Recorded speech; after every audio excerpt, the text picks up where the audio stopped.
This is United for Biodiversity, the Alliance podcast, a platform that unites global voices in a call to action to protect our planet's rich biodiversity. Join us for critical insights and let's stand united for biodiversity. Hi there. Welcome to this week's episode of United for Biodiversity, the Alliance podcast. I am your host, Guyana Wilberg.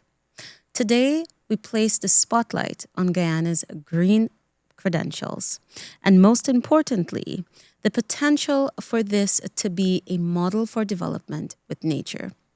To help us with this discussion is Mr. Curtis Bernard, an environmental management professional who currently serves as the Vice President of Conservation International Guyana. Mr. Bernard, welcome to our podcast and thank you for being here. Yeah, thank you, Kiana. Thank you for having me. Mr. Bernard, Guyana's biodiversity compared to other regions is considered rich and diverse with ecosystems that remain largely intact. I would like for you to discuss the significance of this intactness for regional and global environmental health. Yeah, definitely.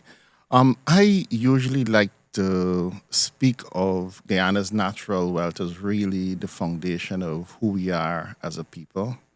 It's one of the strengths of us as a people and as a nation that even when we became independent so long ago, when talking about the environment was not necessarily as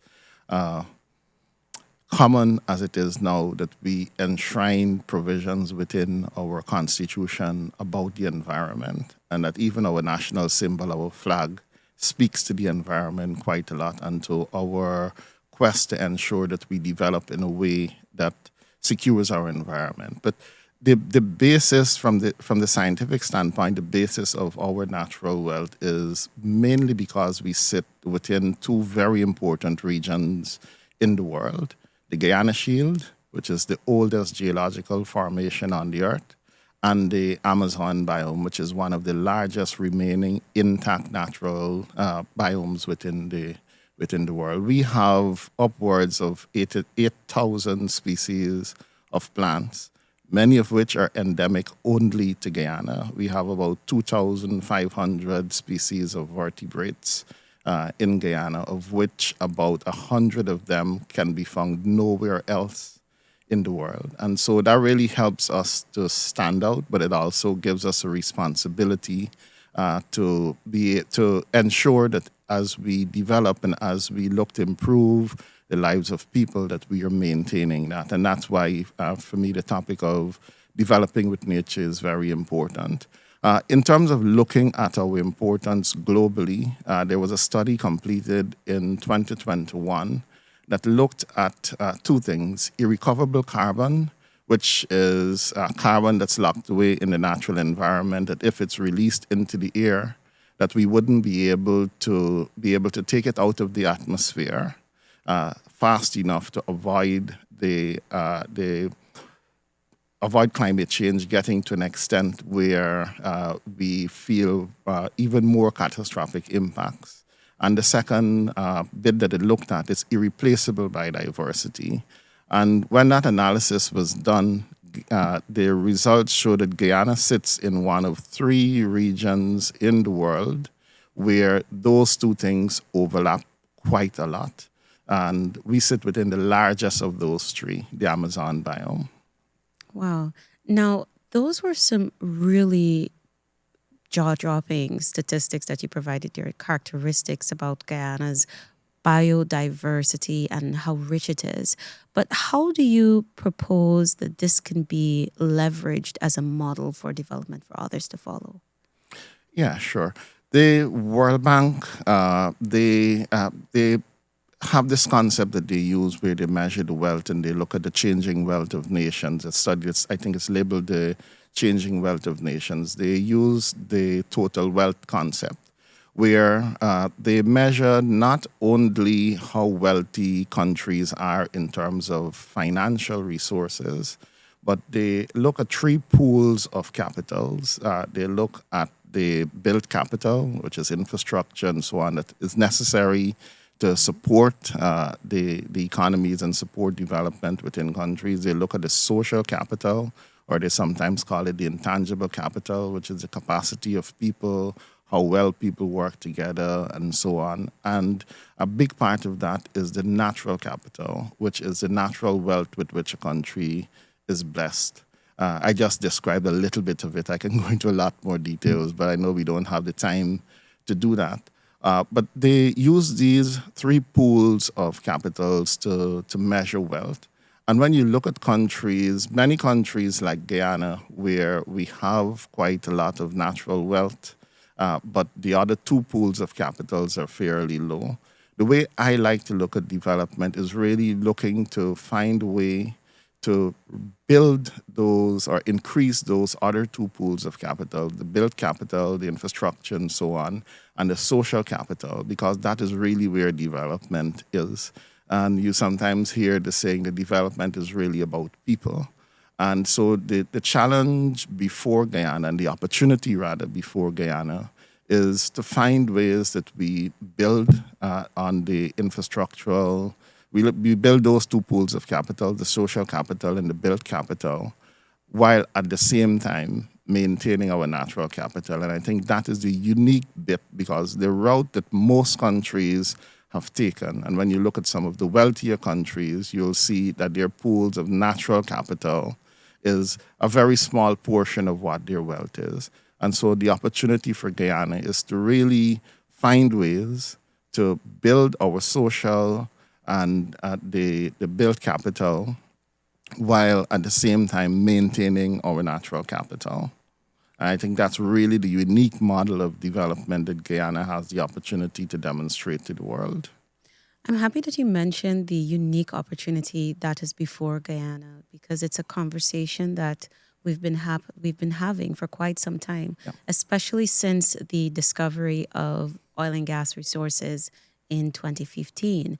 And then we saw the success of the low carbon development strategy in paving the way for us to be a first time seller of major carbon credits.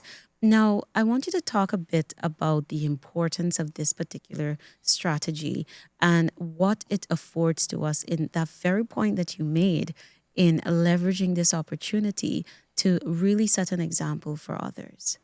Yeah, sure. I spoke earlier about the fact that in 1966, in fact, before 1966, when we were preparing to become independent, it was thought wise enough to enshrine the focus on maintaining the environment within our constitution and even within our national symbols. And the low carbon development strategy for me is another step in that direction, where we're actually stepping out and demonstrating to the world.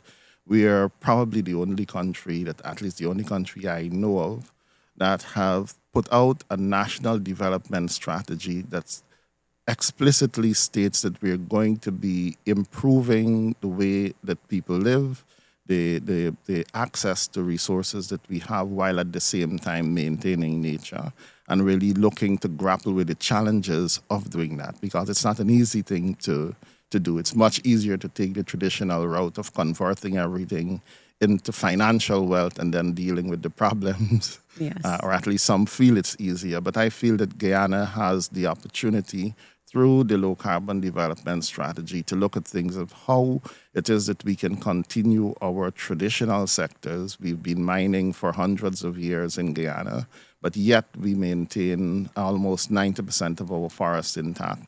And the rest of the ecosystem, most of the rest of the ecosystems are actually intact as well, because some of that remaining ecosystem is actually one of the largest intact grasslands in northern South America, the Rupununi savannas. So it's really how what I think the LCDS provides, the LCDS 2030 provides a platform for, is really to demonstrate how it is that Guyana is going to transform our traditional sectors, while at the same time also developing sustainable sectors. Like you mentioned, the carbon credits. How do we begin to benefit from the services that we provide to the world by keeping that irreplaceable carbon in the store within nature, and keeping the irreplaceable biodiversity intact. Thank you. I want to return just briefly to the Amazon basin.